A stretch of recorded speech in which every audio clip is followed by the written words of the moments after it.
हे welcome back everyone. एक और नए वीडियो में आपका स्वागत है। इस पर्टिकुलर सीरीज़ में हमने वेब ऐप सर्विस के थ्रू डिप्लॉयमेंट के प्रोसेस को देखा है, जिसमें हमने विजुअल स्टूडियो के थ्रू वेब एप्लीकेशन बनाया था और उसका डिप्लॉयमेंट वेब ऐप में किया है।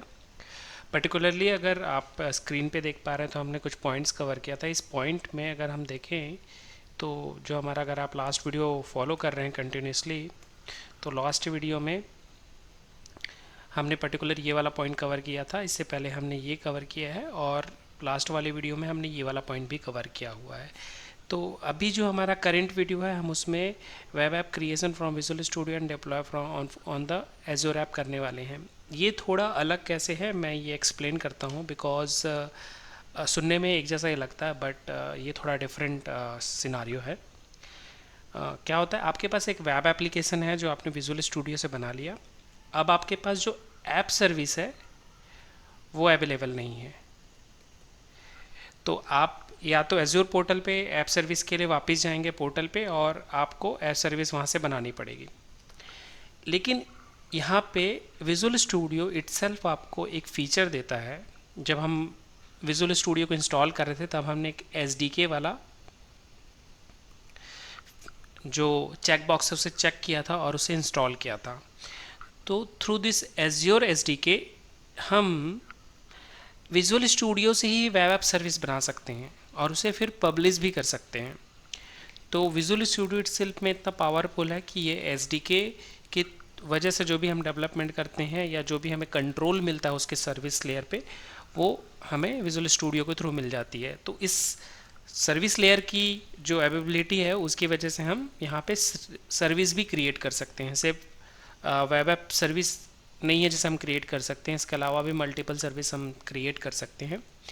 बट जनरली ये सिनारियो रिपीटेडली बड़ी कंपनियों में या ऑर्गेनाइज स्ट्रक्चर्ड कंपनियों में नहीं होता, बिकॉज वहाँ पे आपका एडी ग्रुप रहता है, उसमें रिस्ट्रिक्शन रहता है, बिकॉज आपको सर्विस क्रिएशन का ऑप्शन नहीं मिलता है। तो इस पर्टिकुलर जो सिनारियो है इसको हम इस वीडियो में कवर करने की कोशिश कर रहे हैं। हम एक वेब ऐप ऑलरेडी जो बना चुके हैं उस वेब ऐप को एक ऐप सर्विस हम बनाएंगे विजुअल स्टूडियो के थ्रू और उसको हम होस्ट करके देखेंगे। तो आइए जल्दी से विजुअल स्टूडियो की तरफ चलते हैं और इस प्रैक्टिकल को करते हैं। हमने जो पुरानी प्रोफाइल बनाई थी वो डिलीट हो गई है। अब हमको यहाँ पे नया प्रोफाइल पे कॉन्फ़िगरेशन करना है। प्रोसेस सेम है, आपको राइट क्लिक करना है और पब्लिश बटन पे क्लिक करना है और यहाँ पे आपको एज्योर का ऑप्शन है वो सेलेक्ट करना है।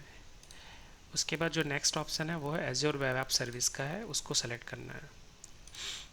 फिर यहाँ पे आपका जो सब्सक्रिप्शन है वो लोड होगा। देखिए इससे पहले बार हमने ट्राई किया था तो ये हमको ऑप्शन नहीं दे रहा था यहाँ से डिप्लॉय करने का, बट अब यहाँ से डिप्लॉय करने का ऑप्शन आपको दिख रहा है।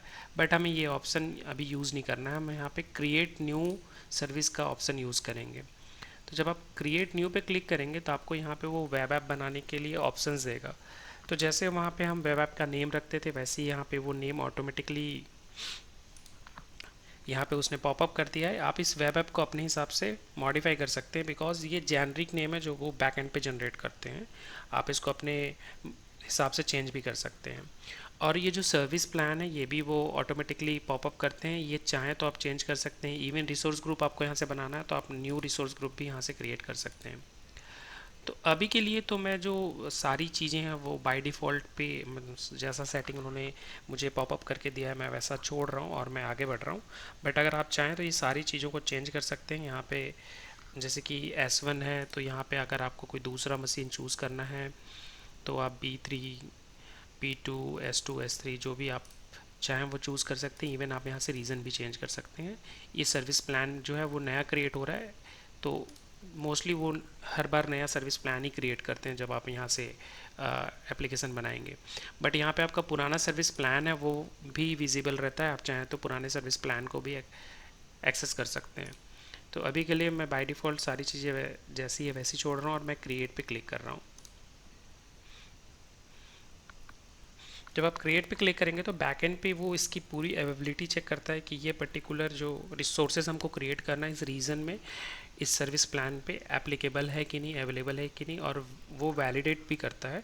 बिकॉज ये सारा इंटीग्रेशन इन्होंने एसडीके के थ्रू एपीआई को कॉल किया है, तो ये एपीआई कॉल डायरेक्टली एज्योर को जाता है और एज्योर वहाँ से फिर उनके लिए टैम्पलेट रन करता है और टैम्पलेट रन करके ये पर्टिकुलर सर्विस को क्रिएट करता है।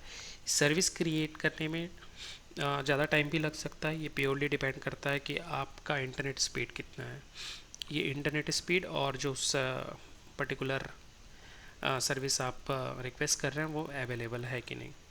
तो जैसे ही ये सर्विस क्रिएट हो जाएगी हम पब्लिश करेंगे, तब तक के लिए मैं वीडियो का सर्विस क्रिएशन कंप्लीट हो गया होगा तो आपको कुछ ऐसा विजार्ट मिलेगा और इसमें जो पर्टिकुलर सर्विस आपने क्रिएट किया, वेब ऐप जो आपने क्रिएट किया, वो आपको यहाँ पे ऑटोमेटिकली पॉपअप हो जाएगा। तो यहाँ पे बस आपको फिनिश बटन पे क्लिक करना है, उसके बाद क्लोज पे क्लिक करके पब्लिश पे क्लिक करना है। तो ये ऑटोमेटिकली उस पर्टिकुलर वेब ऐप पे डिप्लॉयमेंट कर देगा। तो ये पर्टिकुलर एप्लीकेशन उस वेब ऐप पे डिप्लॉय हो जाएगा और उस वेब ऐप का नाम है माई फर्स्ट वेब एप्लीकेशन। ये जब तक डिप्लॉय हो रहा है हम एज्योर वेब ऐप के पोर्टल पे भी ये सर्विस को एक्सप्लोर कर सकते हैं। तो मैं होम पे जाता हूँ, फिर मैं ऐप सर्विस पे जाता हूँ, तो मुझे यहाँ पे देखिए दूसरा जो मैंने वहाँ से क्रिएट किया था वो भी मुझे यहाँ पे दिख रहा है। तो ये पर्टिकुलर ऐप सर्विस उसने विजुअल स्टूडियो से क्रिएट किया है और यहाँ पे आप चाहें तो इसे एक्सप्लोर भी कर सकते हैं।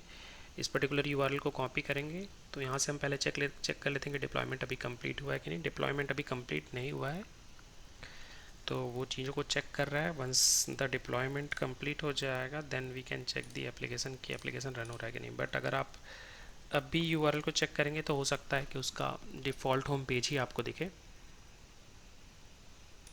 तो ये देखिए डिफ़ॉल्ट होम पेज ही हमें अभी तक दिख रहा है, बिकॉज़ अभी तक उसने डिप्लॉयमेंट कंप्लीट नहीं किया है। तो जैसे डिप्लॉयमेंट कंप्लीट होगा वहाँ पे वो पेज रेप्लिकेट होगा। तो तब तक के लिए मैं वीडियो को पॉज करता हूँ और उसके बाद हम देखते हैं। Welcome back everyone. Deployment successfully हो गया है। अब डिप्लॉयमेंट के बाद हम इस पर्टिकुलर यूआरएल को चेक करेंगे तो हमको वो एप्लीकेशन का होम पेज दिखेगा जो हमने डिप्लॉय किया है। तो मैं यहाँ पे न्यू टैब में इस पर्टिकुलर यूआरएल को ओपन करता हूँ। इससे पहले हमने चेक किया था तो इसमें होम पेज जो बाय डिफ़ॉल्ट एज़्योर देता है वो ओपन हो रहा था। अभी देखें, आप देख पा रहे होंगे कि एप्लीकेशन होस्ट होने के बाद आपको ऐसा होम पेज देखने को मिल रहा है। तो विजुअल स्टूडियो इटसेल्फ में बहुत सारी कैपेबिलिटी आपको देता है और हम आने वाले वीडियो में भी विजुअल स्टूडियो की बहुत सारी कैपेबिलिटीज़ को एक्सप्लोर करेंगे। तो अगर अभी तक आपने इस चैनल को सब्सक्राइब नहीं किया तो प्लीज़ चैनल को सब्सक्राइब कीजिए, प्लीज़ वीडियो को लाइक कीजिए और अपने दोस्तों को शेयर कीजिए। Thank you for watching this video.